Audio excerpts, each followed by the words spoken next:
Halo teman-teman pecinta anime, selamat datang di channel ini. Terima kasih sudah mampir dan menonton video kami. Di sini kita akan membahas berbagai cerita anime yang seru dan menarik. Mulai dari perjalanan para karakter, pertarungan hebat, misteri, kekuatan baru, sampai kisah-kisah yang mungkin belum kalian ketahui. Jadi, buat kalian para penggemar anime seperti Naruto, Boruto, One Piece, dan anime lainnya, jangan lupa untuk terus mengikuti konten di channel ini.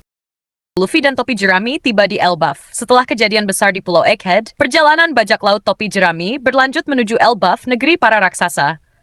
Elbaf merupakan tempat yang sangat penting bagi Luffy dan terutama bagi Usopp.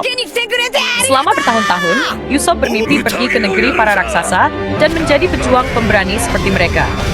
Namun, setelah mereka tiba, Elbaf ternyata tidak setenang yang dibayangkan. Negeri ini menyimpan sejarah kuno yang sangat penting, konflik keluarga kerajaan, Loki, pangeran Elbaf yang misterius, hubungan dengan masa lalu dunia, serta ancaman langsung dari pemerintah dunia. Arc Elbaf sendiri dimulai setelah Egghead dan kini menjadi bagian penting dari perjalanan menuju akhir seri One Piece. Rahasia Loki, pangeran Elbaf. Di Elbaf, Luffy bertemu dengan Loki. Loki bukan tokoh biasa. Ia adalah pangeran dari negeri para raksasa dan memiliki reputasi yang sangat berbahaya. Masa lalunya penuh tragedi dan konflik. Awalnya, Loki berada dalam keadaan yang membuat dirinya terpisah dari kehidupan normal masyarakat Elbaf. Banyak orang menganggapnya sebagai sosok yang berbahaya. Namun Luffy melihat Loki dengan cara berbeda. Seperti kebiasaannya, Luffy tidak langsung menilai seseorang hanya berdasarkan cerita orang lain. Ia ingin mengetahui sendiri siapa Loki sebenarnya. Hubungan antara Luffy dan Loki kemudian menjadi semakin penting karena musuh yang mereka hadapi ternyata jauh lebih mengerikan daripada konflik internal Elbaf. Pemerintah dunia menyerang Elbaf. Konflik kemudian meningkat ketika kekuatan dari pemerintah dunia mulai ikut campur. Elbaf bukan sekadar pulau biasa. Bangsa raksasa memiliki kekuatan militer yang luar biasa. Karena itulah, siapapun yang dapat mengendalikan Elbaf akan memperoleh kekuatan yang sangat besar. Ancaman terhadap Elbaf akhirnya berubah menjadi peperangan besar. Situasinya semakin buruk karena musuh memiliki kemampuan yang tidak mudah dilawan dengan kekuatan biasa. Imu menjadi ancaman utama.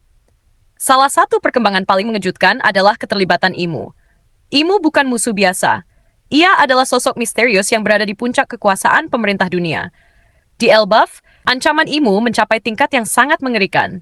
Pertarungan melawan kekuatan ini menjadi semakin sulit, karena kekuatan yang diperlihatkan Imu jauh melampaui musuh-musuh biasa yang pernah dihadapi Luffy.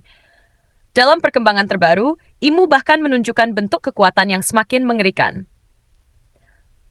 Lim, Skopper Gaban ikut bertarung. Tokoh penting lain dalam konflik ini adalah Skopper Gaban, mantan anggota kru Raja Bajak Laut, Gold D. Roger. Gaban merupakan salah satu legenda dari generasi Roger. Dalam pertempuran terbaru, Gaban berusaha melindungi Luffy dari serangan musuh. Namun pertarungan tersebut sangat brutal dan Gaban mengalami luka parah. Meskipun berada dalam keadaan buruk, Gaban tidak langsung menyerah. Ini menunjukkan betapa besar ancaman yang sedang dihadapi Luffy dan semua orang di Elbaf. Nomor 6. Luffy tidak bertarung sendirian. Disinilah keadaan menjadi semakin seru. Luffy akhirnya tidak menghadapi Imu sendirian.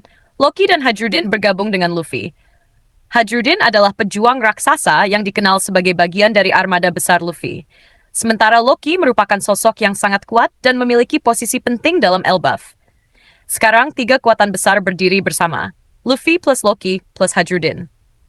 Ini adalah salah satu momen penting dalam cerita terbaru, karena menunjukkan bahwa konflik Elbaf mulai menyatukan tokoh-tokoh yang sebelumnya berada dalam situasi berbeda. Serangan gabungan yang sangat besar. Pada bagian terbaru chapter 91, Luffy, Loki, dan Hajrudin akhirnya melancarkan serangan gabungan. Mereka menggunakan serangan bernama Gokoku Sovereignty. Serangan tersebut diarahkan kepada Imu. Chapter berakhir ketika ketiganya melepaskan serangan besar itu. Apakah serangan gabungan Luffy, Loki, dan Hajrudin mampu melukai atau bahkan mengalahkan Imu?